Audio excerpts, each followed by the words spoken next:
believe, but today is July 9th, right? July 9th, 2026. Just had an amazing 4th of July celebrating 250 years of this great country. And today we're going to go over the 10 steps that are part of buying a home. Now, this is something that I've tried to narrow down in the 10 steps. Mind you, there are always steps within these steps, but we're really going to try to make it something that you can digest and understand and you can apply for the future. Now, this is a presentation that I go over with first-time buyers most of the time so that they understand, this process because it can be very difficult and overwhelming to understand. So, we're also going to go over some of the costs associated with it, and which is very important because, people don't understand the costs that are associated with buying a house either. And there are some things that you just don't know, if you don't know. And so, yeah, let's get this started. Um, you know, the first step is mainly, how I get introduced to somebody. And, this might be the conversation we have at a cookout. It might be the conversation that we have at my office after the cookout. But mainly what this is to, for me to understand what you're looking for, your goals and admirations, the kind of house you're looking for, the area you're looking for, just so I get a 360 view on your goal for whatever type of house you're looking to buy. Also, this kind of goes in with step number two, which is getting pre-approved. If you're not paying cash for a house, the pre-approval process, I say, it's always great to get done before our initial consultation too. But if you get it done after, if you know you have good credit and you're gonna be able to get pre-approved, and you already have an idea of the number in your head, that's okay.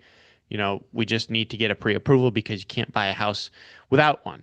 And what's really important about this process is, you can work with a bank. It's totally fine.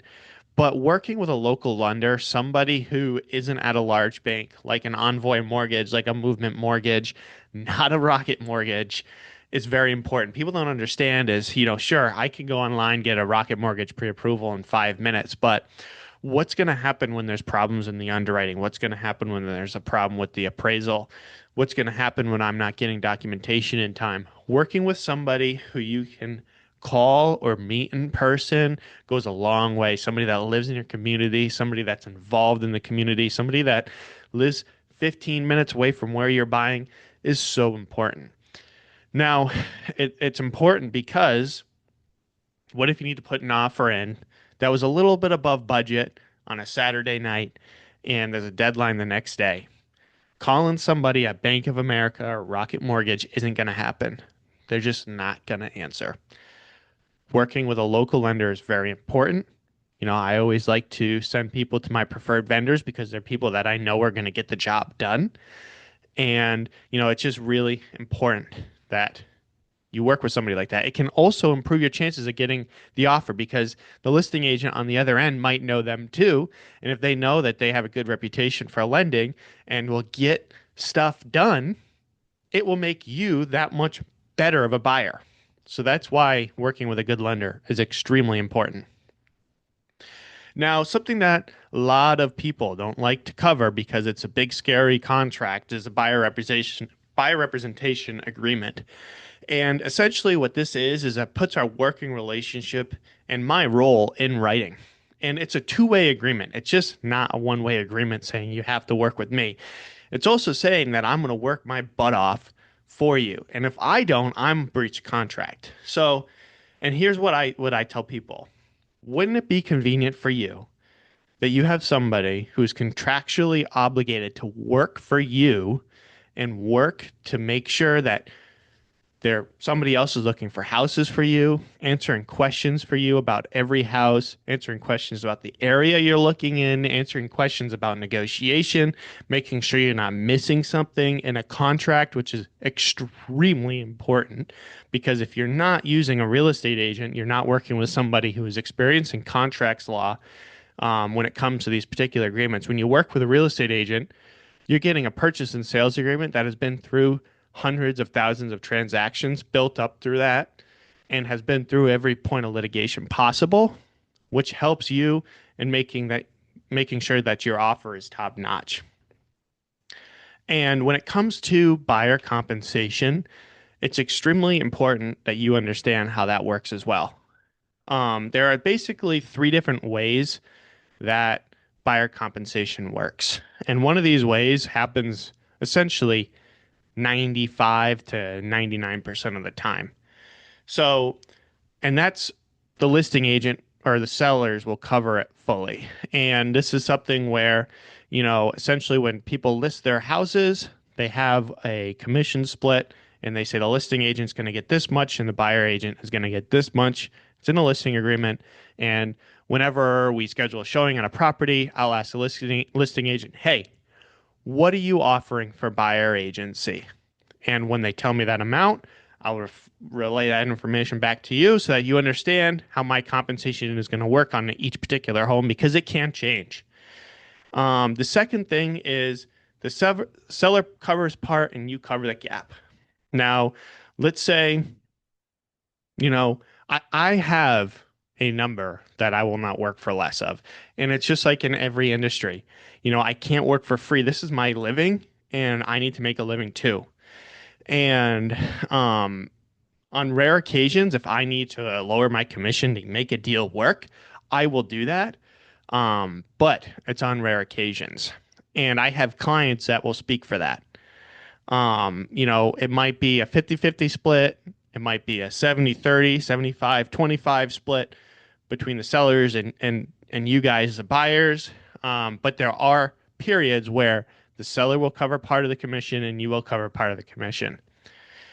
And on the ultra rare occasion, and I have never had this happen to me before in a house, is the buyer will cover it directly. This is where you're paying out of pocket directly to our brokerage, and the seller isn't offering any buyer agency compensation. Extremely rare, but it can happen, and it's important that you understand that is a possibility.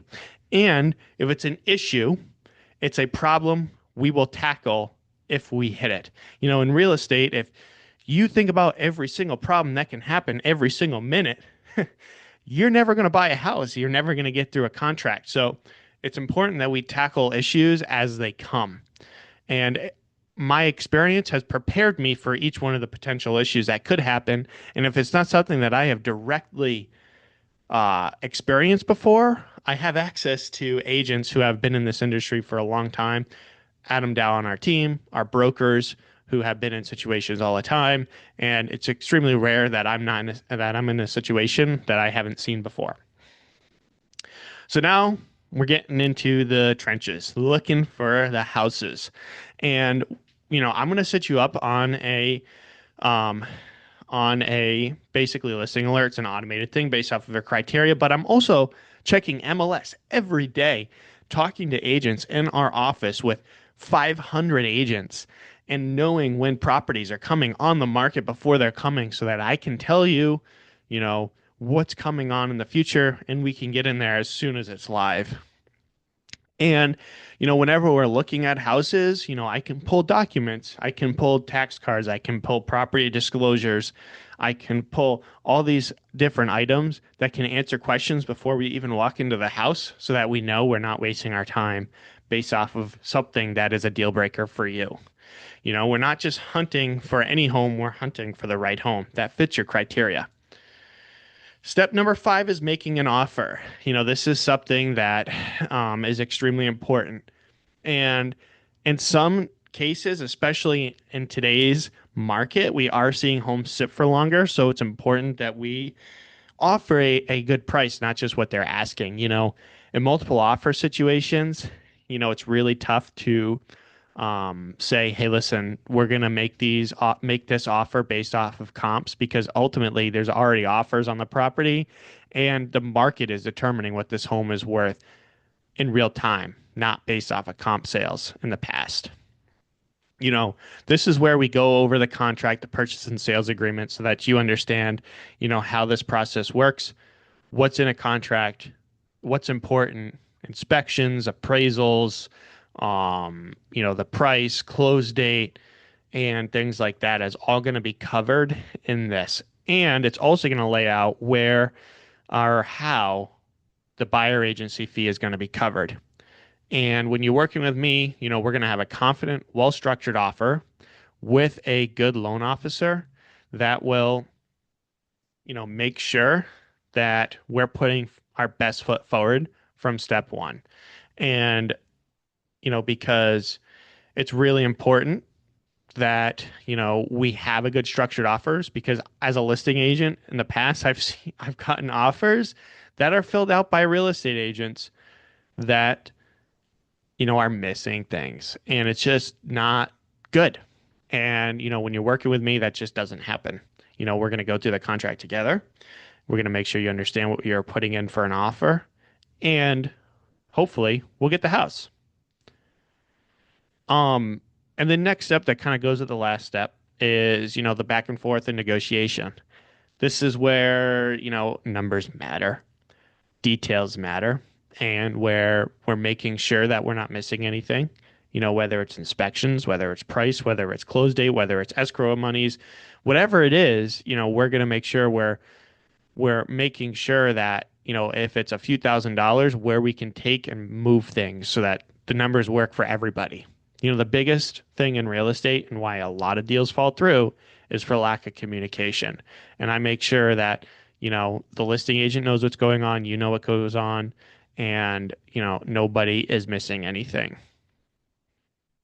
So if our offer includes inspections, every offer includes due diligence period.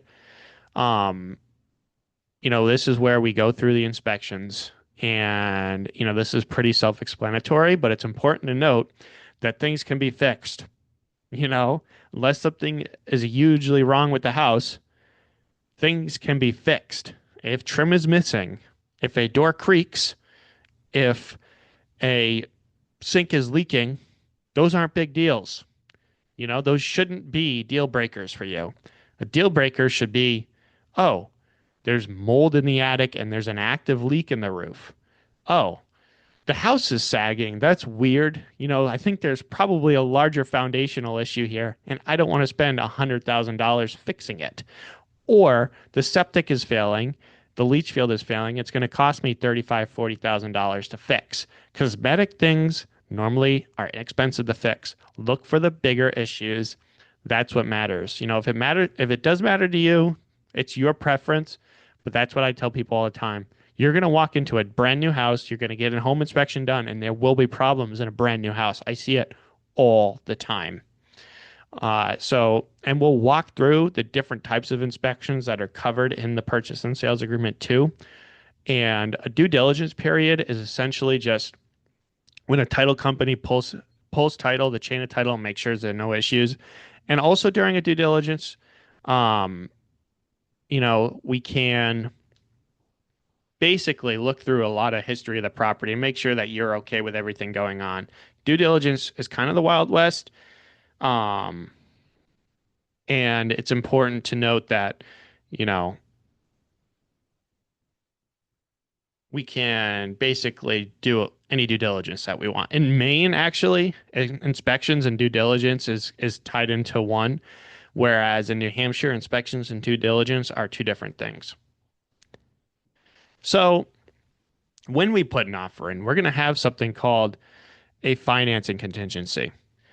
And a financing contingency is really important because we're going to determine when the loan officer, okay, has to give you a mortgage commitment by. And this mortgage commitment basically is going through underwriting and the appraisal process. The appraisal process is when somebody from the lender goes out, looks at the property, makes sure you're not overpaying for the property, or it's just worth what you're paying. If an appraisal comes back low, we can go through it and say, listen, how much money do we need to make up for this gap, right? Because let's say you buy a house for $100,000, the appraisal comes back to 90. You might have to put forward 10 grand to cover that gap. So that's what an appraisal gap is. And we can put that in a contract in the purchase and sales agreement so that you understand, you know, that cost might be coming forwards and it'll make your offer stronger, especially in multiple offer situations. So the next step is a final walkthrough. We've made it through the financing, we've made it through inspections, we've made it through due diligence, we've made it through everything, and we just want to go through the house and make sure that things are there that are supposed to be there, things aren't there that aren't supposed to be there, and we're good to go. And we'll also get a clear to close from the lender and the title company, make sure they're all set. Which brings us to the closing day. This is where we get a closing agent from the title company who's going to have all the paperwork ready for you. You're going to sign all the paperwork, make sure it's in the ownership that you want it to be owned as. Like if you want it in a trust or something, or just your names, that's totally fine. And the important thing is after we close, it doesn't mean that our relationship is over. I have a lot of trusted vendors for a lot of different things. If you're a first-time home buyer, you'll understand that, finding people is really difficult. And, I have connections with people that can help you landscape, help plumbers, help septics, that sort of stuff that I'm here, and our relationship isn't ending. So I hope that helps out. It was kind of longer than I wanted it to be, but, I just wanted to go over the kind of 10 steps in buying a house and what's associated with it. So I think next time we're going to go over more of the costs, breakdown, and how that works. So thanks for watching and listening, guys, and we'll catch you in the next one.